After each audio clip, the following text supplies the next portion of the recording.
They say we're at war. It's all over the news. They say we need to fight by staying home. They compare us to our grandparents' generation, but are we fighting the same fight? We're told we have to stay home. Home. In my daydreams stuck in my room, my thoughts travel to my ancestors, who for centuries wandered, wondering, what do I do? Where do I go? Where is my home? That's what Israel was for us way back when. A daydream of a safe haven. We didn't always have a place to call home.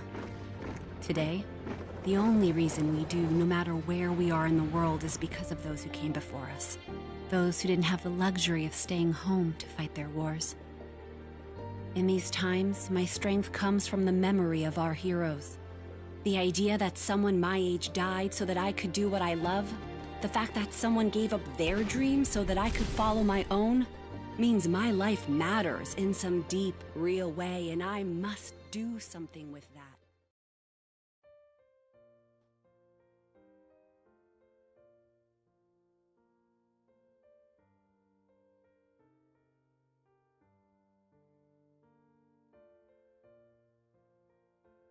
Dear Oratora community, tonight we remember the many people who paid with their lives so we could call Israel our home.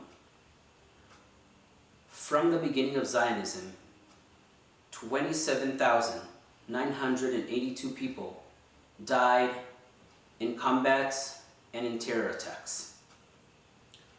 Tonight we will hear only a fraction of these stories. 3 stories that are connected to our own community members. Thank you for joining us in this important and meaningful evening. יהי זכרם ברוך. אם תשאלו היום את ילדיי, הם ידעו לספר לכם על אדם בשם צביקה, חייל, מפקד, שהוביל כוח במלחמה ונפל. הגענו לקיבוץ מירב באוגוסט 2014, הקיץ שבו צביקה נפל במבצע צוק איתן ברצועת עזה, מבצע שהתחיל בעקבות חטיפת 3 הנערים בגוש עציון.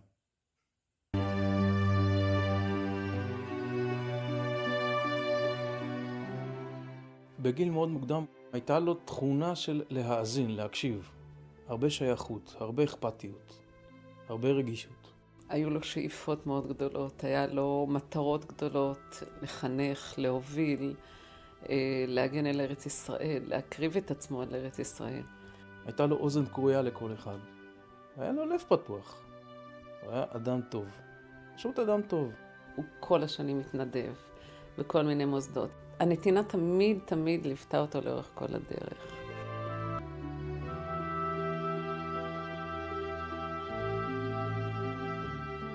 במבצע צוק איתן, אז התחלנו ביום שישי את התנועה לכיוון הרצועה. הגדס"ר התחילו תנועה לעבר היעדים שלהם בעומק יותר. בסביבות השעה 9 בבוקר חטפו טיל לתוך הבית שלהם. מהטיל נפצע קשה המג"ד רועי לוי, הסמג"ד צפריר ברור נהרג וצביקה נהרג.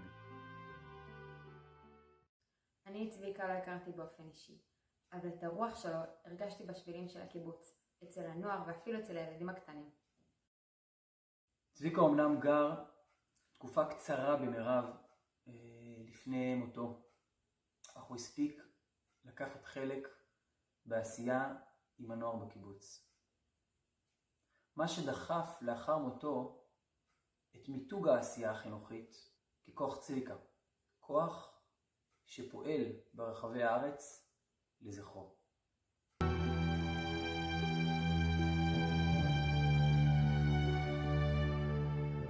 את השביל הרטוב פרצנו לזכרו של צביקה, מים וחיים, הכל התחבר מאוד עם צביקה, עם הדרך של צביקה ועם הדרך שבחרנו אחרי צביקה.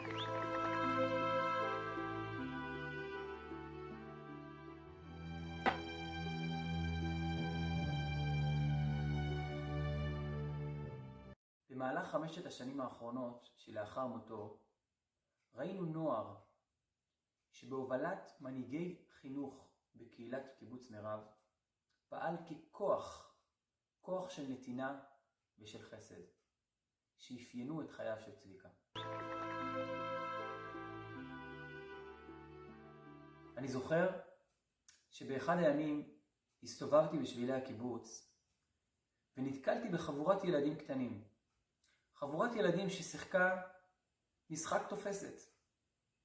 אך בעיניהם זו לא סתם הייתה תופסת. הם כינו את המשחק תופסת כוח צביקה. בשבילנו הסיפור של צביקה הוא סיפור של קהילת קיבוץ מירב, שהחליטה להנציח את שמו כמנוף לעשייה חינוכית. יהי זכרו ברוך.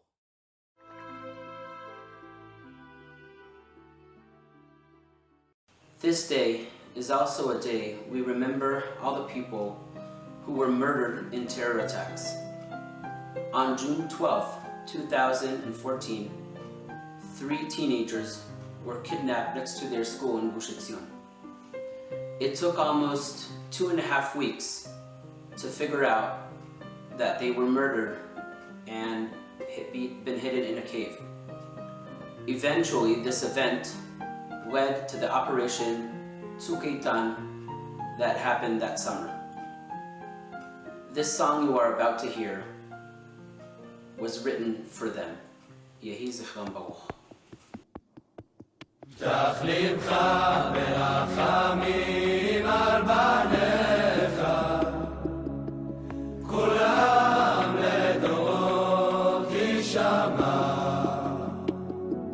בשמיים ניצבים לעד דבריך, ובארץ אמצא לנו נחמה. פתח לבך ברחמים על בניך, כולם לדורות יישמע, בשמיים ניצבים לעד דבריך, ובארץ אמצא לנו נחמה. לך היו השלושה לאחיו, וציוו לנו חיים. עלו לתומם כאייל נקר על מזבח אבנים.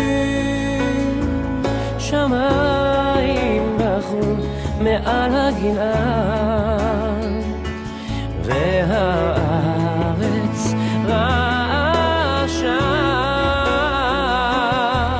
מתוך נפתולי הלב שרעד, חייכו בתמונה השלושה.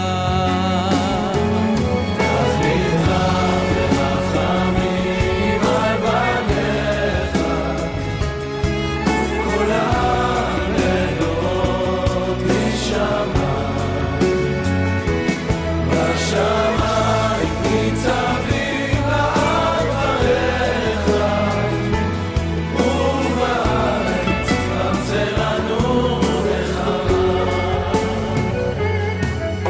ובין מיצרים בקרוב עליי נראים, התגלו במסך האבק, שקרים שבתוך מנהרות מסתתרים, מזימות שנאמרו למרחב. הרוח נשבה ישנה חדשה, וקרבה לבבות רחוקים. מתוך תעצומות הנפש ביקשה לא ליפול גם כשלא מבינים.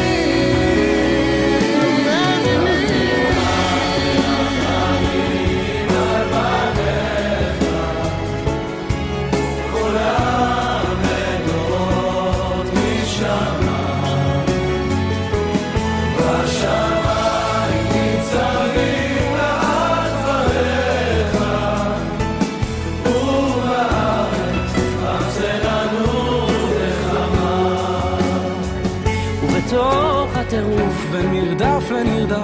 עלה זעקה לשלום הנכסף והעם שעייף משנאת החינם התאחד בחיבוק אחים.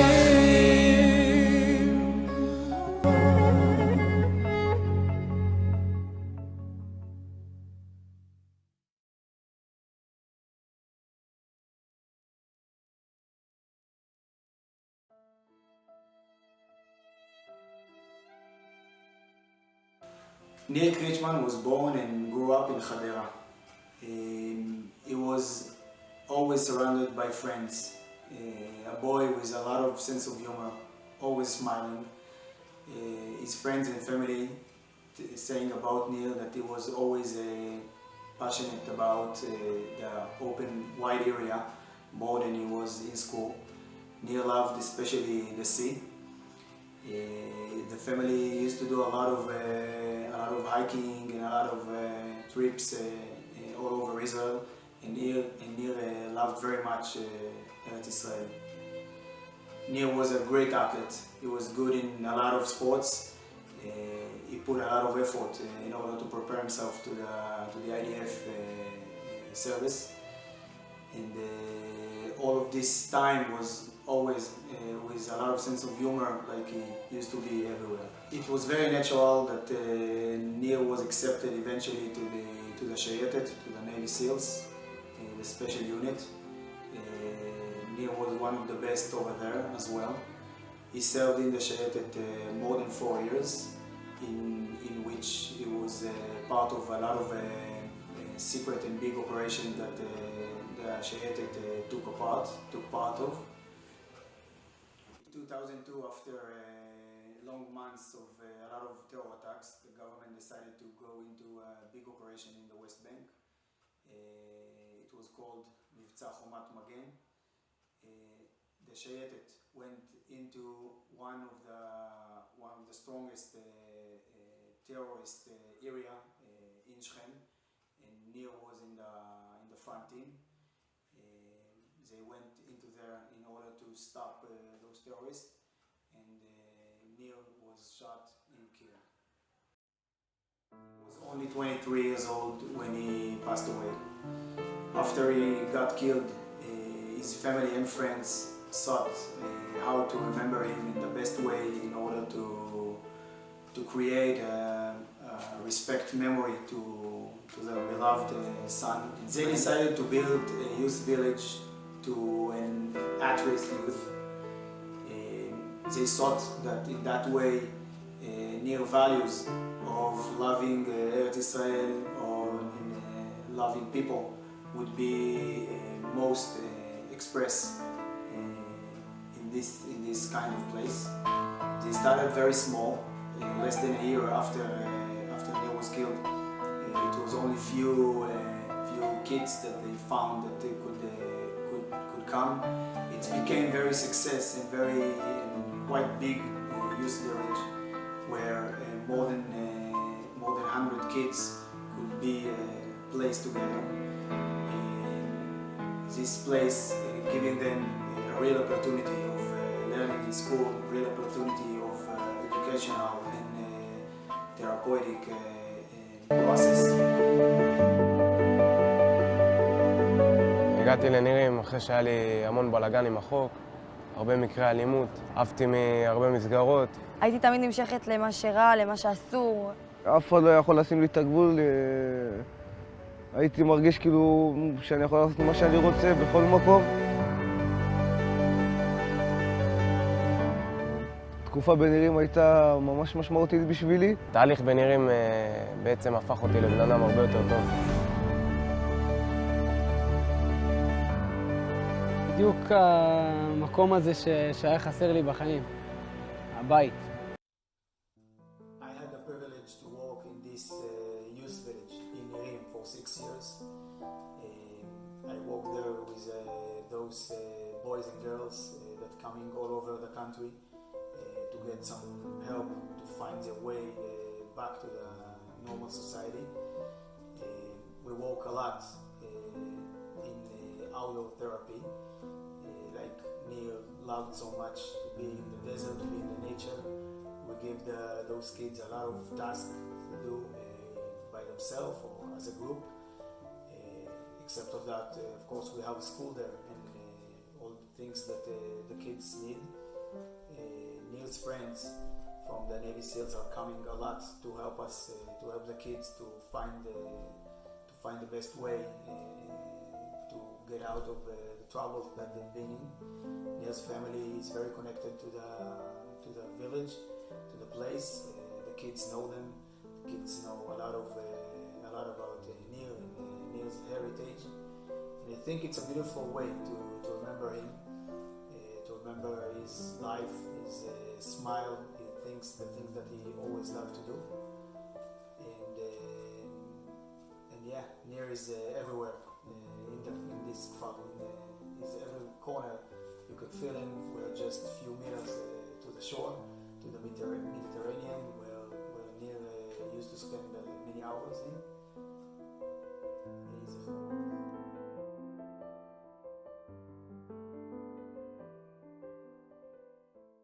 Thank you for including me in tonight's program to honor Israel fallen soldier. I'm here to speak about my childhood friend and neighbor, Lieutenant Elad Grenadier, who was killed in a combat when he was 21 years old. Elad and I grew up together in Haifa, in house number 48. His apartment was 11 and mine was 10. He was a year younger than me. We went to the same elementary school and the same high school. Elad was a great friend. He was such a sweet and modest boy. As a child, he liked to read a lot, and also he liked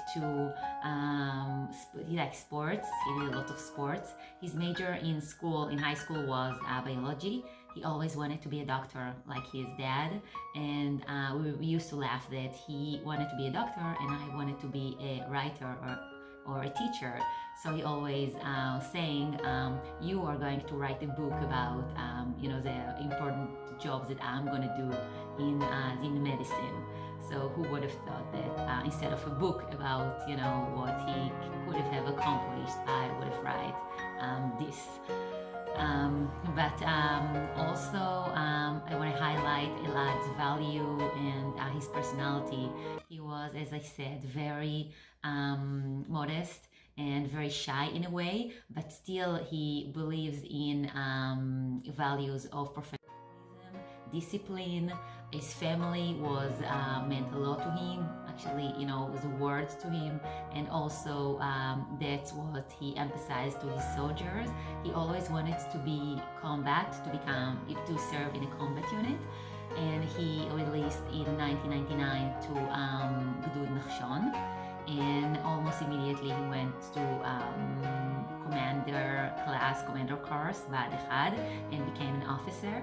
As an officer, he was a real role model to his soldiers. He always cared for them. He always used to come home for weekends and Shabbatot, thinking about how he can be better as commander, as someone who leads soldiers. He always cared for his soldiers. One soldier told us after he was killed that he, during a long night, one time he brought him a hot cup of tea, which is not taken for granted that your commander bring a hot cup of tea. And always we found out after he was killed that he used to help some of his soldiers that had some financial issues. Obviously, he never told us. And what his soldiers were telling us also that they felt proud to follow him. They felt that he is, as I said, a true role model, and he was actually an inspiration to them. They always felt secure next to him. They always felt like they can follow him with no other, thought or concerns. And I think this is also why after he was killed, his soldier continued the fight. It was in 2002. They were in operations to chase after terrorists that killed 19 civilian in Israel, and it was a battle when after they shot on each other, Elad was among one of the first who was killed, and the soldiers just finished the task. And they said afterwards that they could not leave the battlefield without finishing the task, because that was his inspiration, that was the legacy that he left behind. So, overall, I, time to time still remember the values that he left us, and, his characters and his personality. And I know that everyone who were around him, his parents, his twin brothers, Eitan and Adido, we always have him in our heart. And this is a real opportunity to share his personality and who he was with you. So, he will always be 21 to me, and I'll never know the path that he would have chosen in life. I have a feeling that he would have been a doctor like his father, but I find comfort in the fact that he died happy. One more thing, last but not least, I wanted to point out that Hamas still have two of our soldiers, Oron Shaul and Hadar Goldin, Zichronam Livracha, and there are still two families, Israeli families, mothers, fathers, siblings who are waiting. So may we all pray for their return to their family. Thank you.